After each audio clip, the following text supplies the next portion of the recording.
Selamat siang untuk kita semua.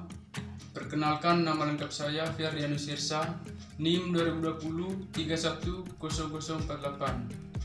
Di sini saya menjelaskan teori pembangunan ekonomi. Yang pertama, pengertian.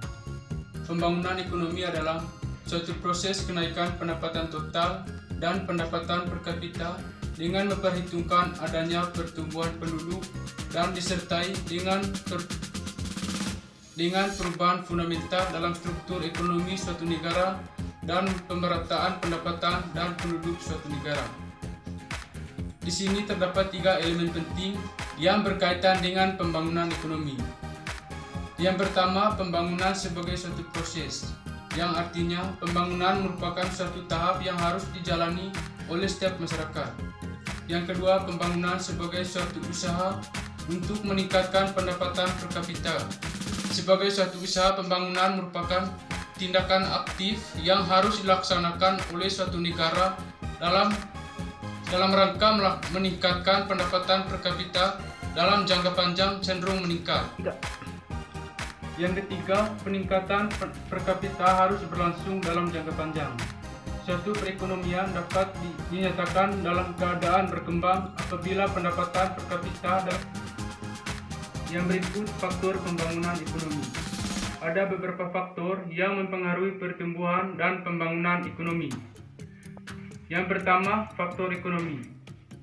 Faktor ekonomi yang mempengaruhi pertumbuhan ekonomi dinyatakan sebagai sumber daya alam yang meliputi tanah dan kekayaan alam seperti kesuburan tanah, keadaan iklim, cuaca, hasil hutan, tambang, dan hasil laut sangat mempengaruhi pertumbuhan industri suatu negara. Keahlian dan kewirausahaan dibutuhkan untuk mengelola bahan mentah dalam alam menjadi suatu nilai yang lebih tinggi.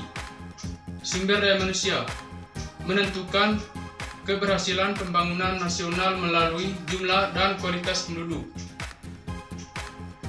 Sumber daya modal, pembentukan modal dan investasi ditunjukkan untuk menggali dan mengelola kekayaan. Yang kedua, faktor non-ekonomi, yaitu mencakup kondisi sosial kultur yang ada di masyarakat, keadaan politik, kelembagaan, dan sistem yang berkembang. Yang terakhir, pertumbuhan ekonomi. Yang pertama, merupakan proses naiknya produksi per kapita dalam jangka panjang. Yang kedua tidak memperhatikan pemerataan pendapatan. Yang ketiga, tidak memperhatikan pertambahan penduduk. Dan yang keempat, belum tentu dapat meningkatkan taraf hidup masyarakat. Sekian dan terima kasih.